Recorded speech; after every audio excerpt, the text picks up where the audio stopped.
પોરબંદરમાં 70 લાખ રૂપિયાની લેતી દેતી બાબતે 3 લોકોનું અપહરણ કરી ગોંધી રાખવા મામલે વધુ એક આરોપી વિદેશ નાસી જાય તે પહેલા મુંબઈ એરપોર્ટ નજીકથી ઝડપાયો છે.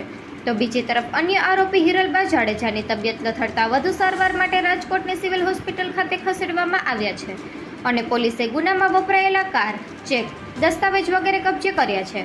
હજુ પણ આ પ્રકરણમાં અનેક ચોંકાવનારા ખુલાસા થાય તેવું ચર્ચાઈ રહ્યું છે. મૂળ કુચડી અને હાલ ઇઝરાયલ રહેતી લીલુ ઓડેદરા નામની મહિલાએ વિડીયો વાયરલ કરી તેના પિતા, ભૂતપૂર્વ પતિ અને પુત્રને હિરલબા જાડેજાએ રૂપિયા 70 લાખની લેતી દેતી બાબતે તેના બંગલે ગોંધી રાખ્યા હોવાનું જણાવી પોલીસની મદદ માંગતા પોલીસે તપાસ હાથ ધરી લીલુબેનના પિતા ભનુભાઈ અર્જુનભાઈ ઓડેદરાને ફરિયાદી બનાવી હિરલબા જાડેજા, હિતેશ ભીમા ઓડેદરા, વિજય ભીમા ઓડેદરા અને અજાણ્યા 4 થી 5 શખ્સો સામે ફરિયાદ નોંધી હિરલબા તથા હિતેશની ધરપકડ કરી કોર્ટમાં રજૂ કરતા કોર્ટે હિરલબાના 2 દિવસના અને હિતેશના 4 દિવસના રિમાન્ડ મંજૂર કર્યા હતા. રિમાન્ડ દરમિયાન ગુરુવારે રાત્રે હિરલબાને છાતીમાં દુખાવો ઉપડતા પોલીસે તેઓને સરકારી હોસ્પિટલમાં સારવારમાં ખસેડ્યા હતા, જ્યાં શુક્રવારે બપોરે તેઓ સ્વસ્થ થઈ જતા ફરી પોલીસ સ્ટેશને લઈ જઈ તેઓની પૂછપરછ હાથ ધરવામાં આવી હતી.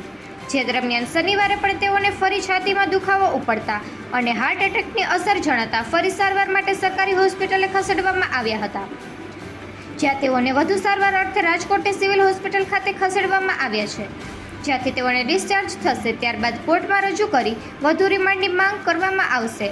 તો બીજી તરફ બનાવમાં સંડોવાયેલ વિજય ભીમા ઓડેદરા નામનો શખ્સ પણ યુરોપના કોઈ કન્ટ્રીમાં નાસી જવાનો હતો, જે અંગે બાતમી મળતા પોલીસે તેને મુંબઈ એરપોર્ટ નજીક આવેલ હોટેલમાંથી ઝડપી લીધો છે.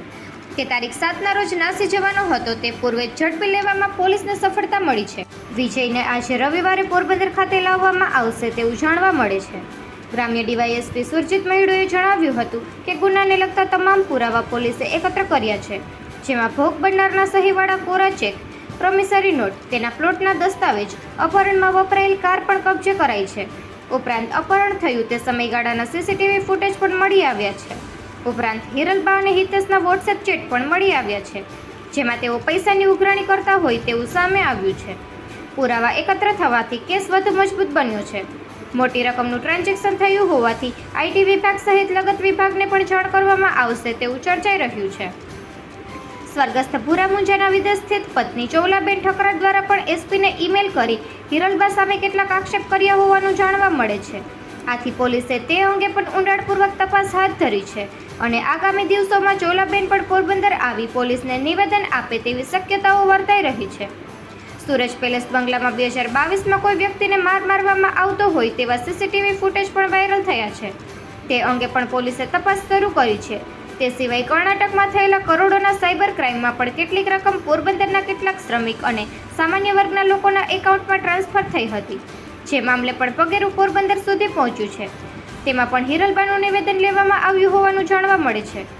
શનિવારે મોડી સાંજે આરોપી હિતેશને લઈને હિરલબાના બંગલે સમગ્ર બનાવનું રિકન્સ્ટ્રક્શન પંચનામું પોલીસે કર્યું હતું, જેમાં 3 લોકોનું અપહરણ કરી ક્યાં ગોંધી રાખ્યા હતા તે સહિતની વિગતો પોલીસે મેળવી છે. હજુ પણ આ પ્રકરણમાં ચોંકાવનારા ખુલાસા થાય તેવું ચર્ચાઈ રહ્યું છે. નિપુલ પોપટ, પોરબંદર ટાઈમ્સ.